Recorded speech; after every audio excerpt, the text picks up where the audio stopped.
Bienvenidos to Pica Poco Kitchen. Today we're making sweet tamales. Vámonos!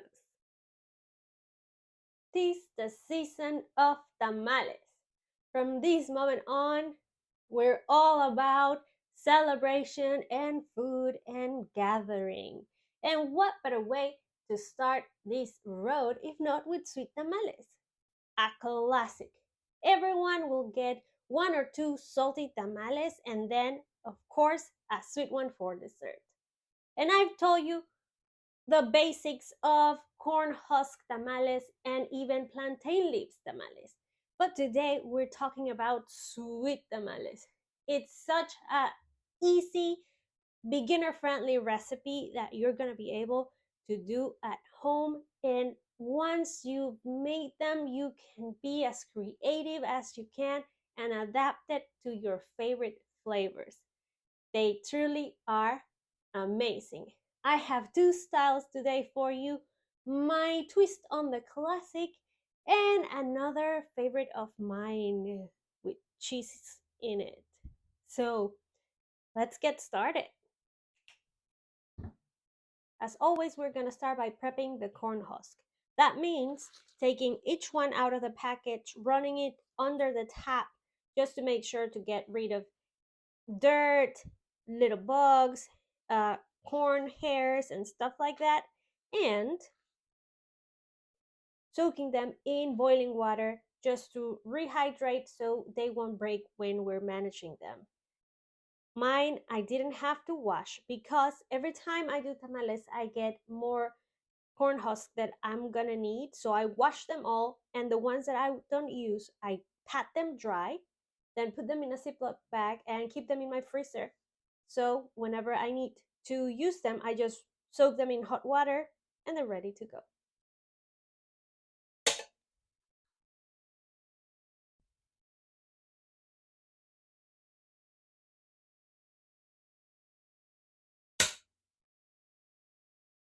You can even put a plate or something heavy on them to make sure that they are all well soaked.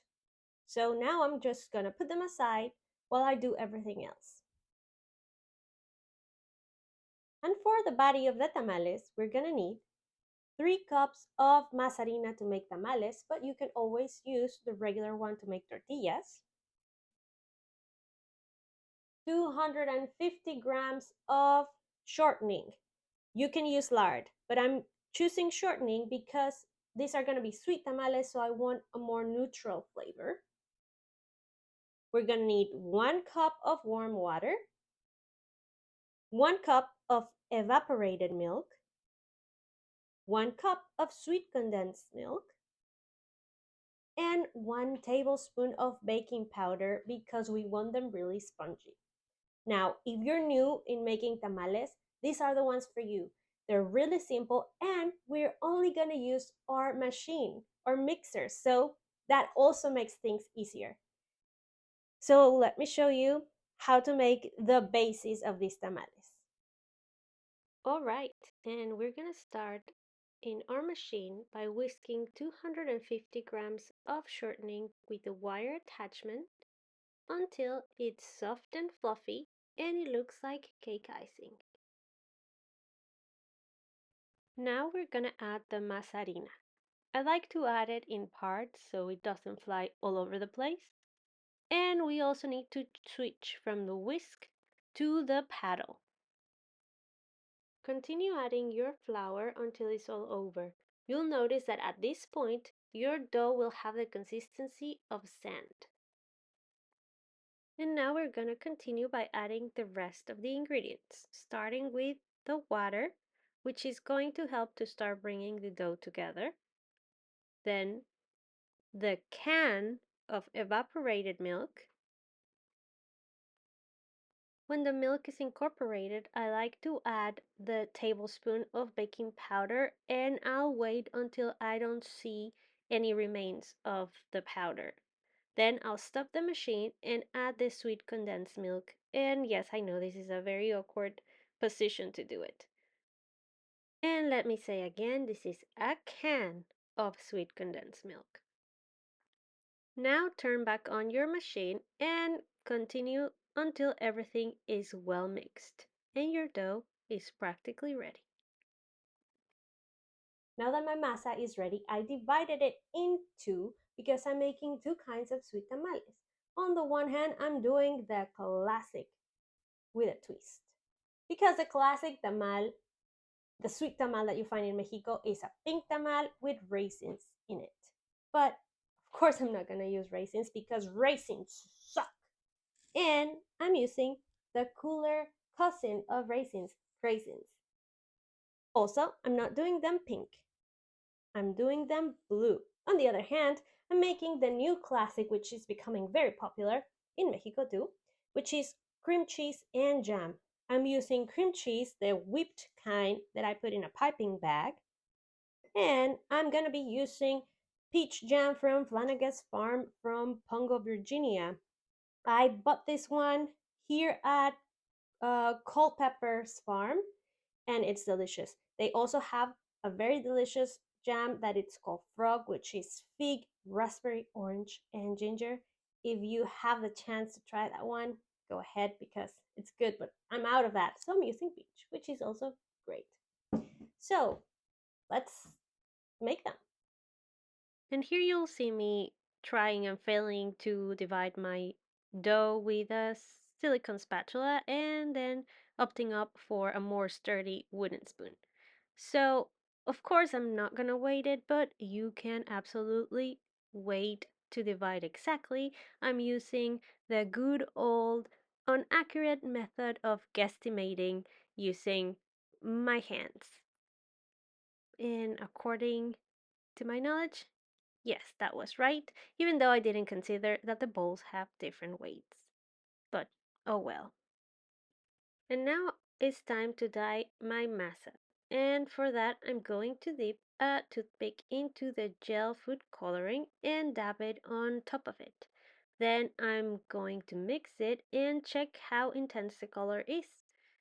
If it's too light, maybe I'll add more, but that is going to be up to you.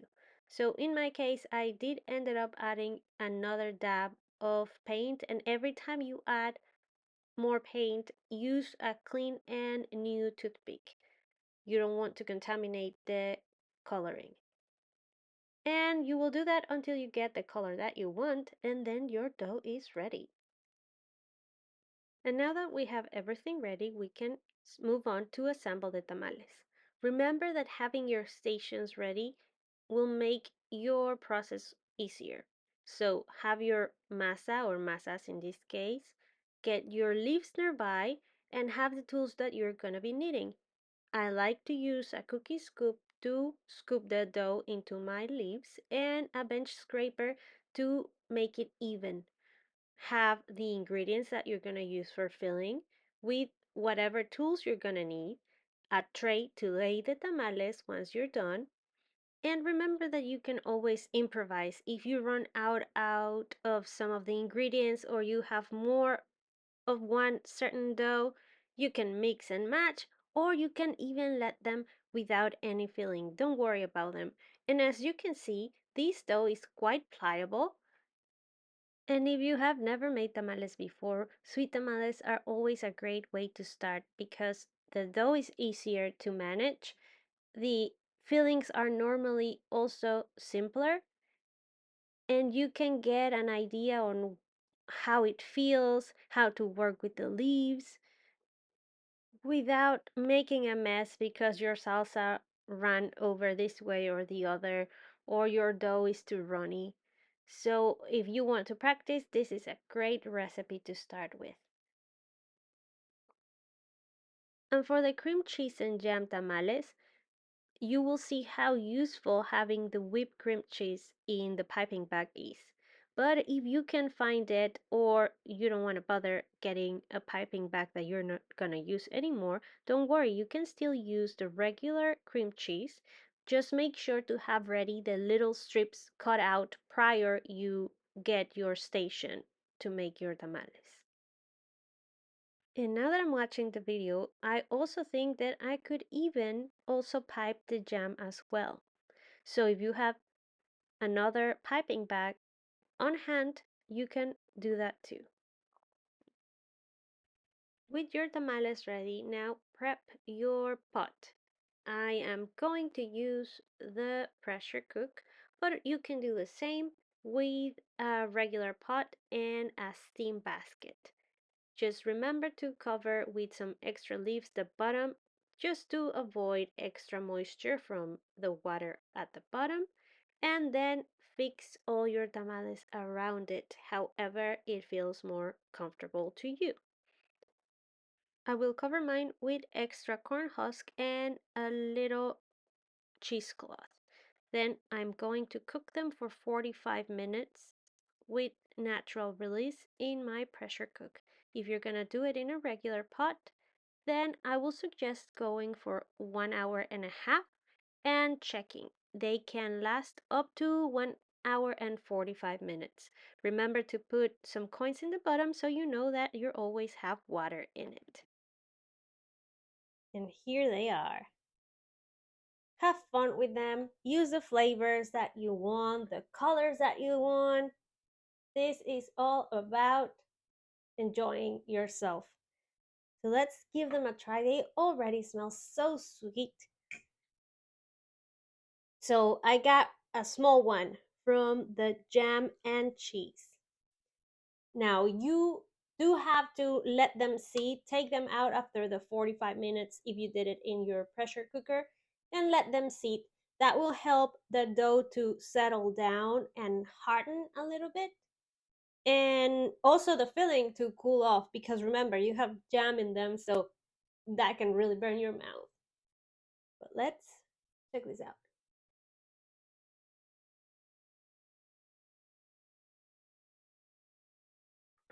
Mm. Oh my god, so good. Let me show you. Let me show you the filling, the dough. Ah, with some coffee, some atole. Mm. As I said before, these are beginner friendly because the masa is much denser, so they're easier to work when you're making them. But check this out. This is the blue one. Now, I have to say, I do like raisins, but they do have the tendency to do a similar thing that stupid raisins do, that it's like get plumpy when soaked in bread or something. I'm not a fan of the texture, but at least the flavor is better than raisins. Mm. Even though the craisin also got plumpy, it's so much nicer. It's so much pleasant because it has this acidity that raisins don't have. It's kind of jelly also. Very good. But hey, as I said before, you can mix nuts in them, mix chocolate chips, mix a bar of chocolate. Who's gonna stop you? I said chocolate too many times. I think I'm craving a little bit of chocolate. I should have made some chocolate. Well, maybe next time. However, this is a small batch, as you can see, enough for you and your friends, who I hope you share them with. Just like this video, like, subscribe, and be notified. And for more, follow me on the socials. Adios, amigues.